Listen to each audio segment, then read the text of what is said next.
Hi, Mr. Waschuk. Good to have you with us. Glad to be here. The change in Russian strategy, or rather the evolution of it, to focus on the east, on the east and the south. The president warning that there is a big onslaught to come. Your interpretation of that? That's certainly what the Russians have in mind. They've not only publicly said it, they've said they're reorganizing their forces. They retreated from the north under fire because otherwise they would have been crushed. But they're now making to be a threat in the east. I think there are two schools of thought around that. One saying that they can still muster the firepower to do a lot of damage.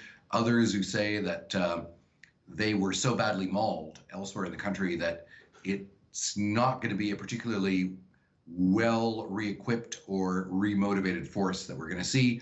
But the Ukrainians basically only have one country, and they cannot afford to miscalculate. So naturally, they are treating this as a very, very serious threat.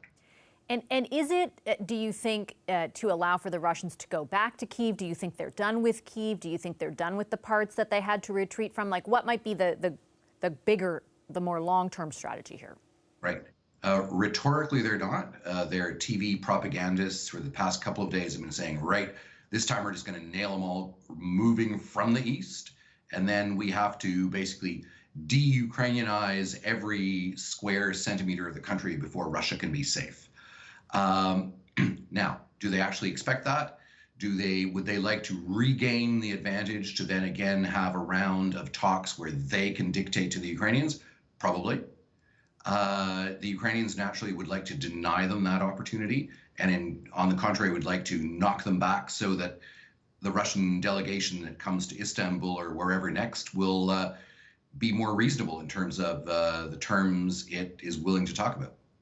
How do you interpret the Putin appointing the new general, the one who is responsible for so much of what happened much of what happened in Syria? What do you read into that? Well, partly it's geographic proximity. He's the commander of the Southern Military District, which is next door to the Donbass. There probably isn't a senior Russian general who isn't somehow involved in terrorizing people in Syria as well. So yes, it's kind of scary, but it's not like the people who were commanding soldiers in the north were particularly respectful of civilians or demanded discipline and rigor of their troops. You've got a fairly depraved army there. And, you know, moving downwards towards the south, but a similar point, the mayor of Mariupol, for example, this evening just saying, not so long ago, 10,000 civilians killed. What does that say to you? Well, I mean, it is the Grozny Aleppo Russian way of war. And again, the TV propagandists have said people in Lviv, people in Cherkasy, people in Kiev just need to look at Mariupol and see what awaits them if they don't knuckle under. So it's war by terror. What are the implications for moving forward, the ways in which Canada and its allies supply aid, supply lethal aid, in particular where the lethal aid is concerned? Because I think I mentioned this to you last time we spoke. Every single person I speak to from Ukraine, representing Ukraine's government or somewhat associated, you know, within the political realm of Ukraine, is asking still, we need more weapons, we need more help. Canada released its budget, $500 million in there for lethal aid. No details on how that will work. I think it's set out for within a year. What do you think what we're witnessing means for the kind of help that Canada has to supply, or what Canada does next?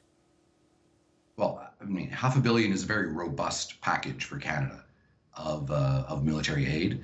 I think it's important that we not get caught up in the traditional Canadian military procurement traps, and I think we haven't, thankfully. There's a lot of direct dialogue going on between Ukraine and Canada, of people trying to figure out the shortest routes for stuff to be bought.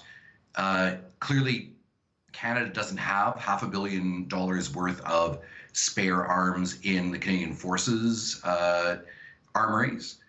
So we'll have to also engage in buying from Canadian or other international producers the stuff that Ukraine needs in the short and medium term. Because without that, there isn't going to be a long term.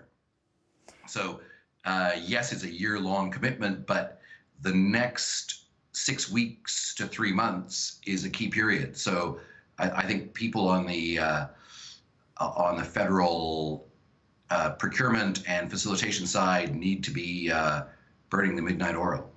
Beyond the lethal aid, when you outline that timeline, 6 weeks to 3 months, what do you think needs to happen among Western allies in that period of time? Yeah. Well, we're seeing things happening. We're seeing the major anti-aircraft system coming in from Slovakia. We see the tanks coming in from Czech Republic. Poland committed to 100 tanks. So all of that is happening. So Ukraine is getting a bit of a short-term boost.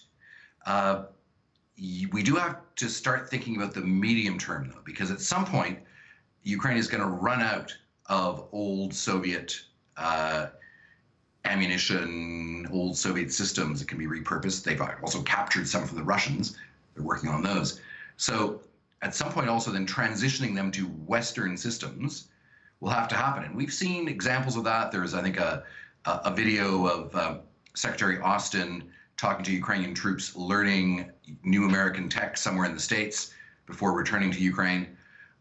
So part of this will also then be a transition of the Ukrainian forces to using some Western weapon systems. And that means more complex training patterns and a need to think ahead and not just deliver whatever we can scoop up out of the corners of dusty warehouses. Do you sense a willingness to, I guess, be thinking of the medium term, acknowledging how protracted this war will likely be?